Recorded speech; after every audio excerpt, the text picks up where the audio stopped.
ప్రైవేటీకరణకు వ్యతిరేకంగా విద్యార్థి యోజన సంఘాలు దీక్ష చేశాయి. వివిధ కార్మిక సంఘాల నాయకులు పాల్గొని సంఘీభావం తెలిపారు. వైసీపీ నేత జయప్రకాష్ హాజరై మద్దతు తెలిపారు.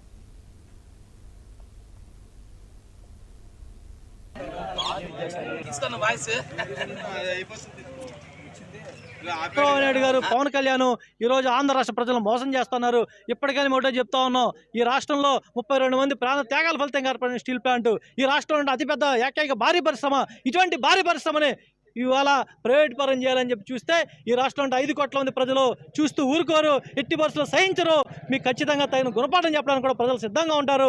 ఇప్పటికైనా చంద్రబాబు నాయుడు గారు స్టీల్ ప్లాంట్ బలోపేతం చేయండి, సెయిల్లో విలీనం చేయండి, అలాగే దానికి కావాల్సినటువంటి ఐరన్ ఓర్ గనుల్ని ముడిసరుకుని సప్లై చేయండి, అవకాశాలు కల్పించండి, స్టీల్ ప్లాంట్ నష్టాలు లేకుండా చేయాలని చెప్పి మేము విజ్ఞప్తి చేస్తా ఉన్నాం. చంద్రబాబు నాయుడు గారు, పవన్ కళ్యాణ్ ఈరోజు ఆంధ్ర రాష్ట్ర ప్రజలను మోసం ఈ పాలిటెక్నిక్ పాస్ అయిన వాళ్ళకి, ఇంజనీరింగ్ పాస్ అయిన వాళ్ళకి, ఐటీఐ పాస్ అయిన వాళ్ళకి ఉద్యోగాలు వస్తాయి, మన బతుకులు బాగుపడతాయని అందరూ ఆశతో ఎదురు చూశారు. గెలవంగానే 100 రోజుల్లోపే హామీలు అమలు పరచలేదు.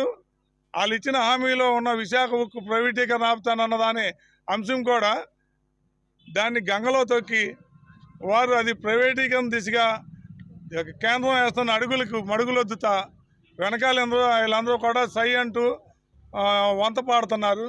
కాబట్టి ఈ ప్రైవేటీకరణ ఆగాలని విద్యార్థులు చేస్తున్న ఈ సంఘీభావ ఈ ఉద్యమానికి మా యొక్క మద్దతు, మా పార్టీ మద్దతు ఎప్పుడూ ఉంటుంది. ఈ పాలిటెక్నిక్ పాస్ అయిన వాళ్ళకి, ఇంజనీరింగ్ పాస్ అయిన వాళ్ళకి, ఐటీఐ పాస్ అయిన వాళ్ళకి ఉద్యోగాలు వస్తాయి, మన బతుకులు బాగుపడతాయని అందరూ ఆశతో ఎదురు చూశారు.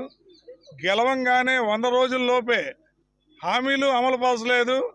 వాళ్ళు ఇచ్చిన హామీలో ఉన్న విశాఖ ఉక్కు ప్రైవేటీకరణ ఆపుతానన్న దాని అంశం కూడా దాన్ని గంగలో తొక్కి వారు అది ప్రైవేటీకరణ దిశగా కేంద్రం వేస్తున్న అడుగులకు మడుగులొద్దుతా వెనకాల వీళ్ళందరూ కూడా సై అంటూ వంత పాడుతున్నారు. కాబట్టి ఈ ప్రైవేటీకరణ ఆగాలని విద్యార్థులు చేస్తున్న ఈ సంఘీభావ ఈ ఉద్యమానికి మా యొక్క మద్దతు, మా పార్టీ మద్దతు ఎప్పుడు.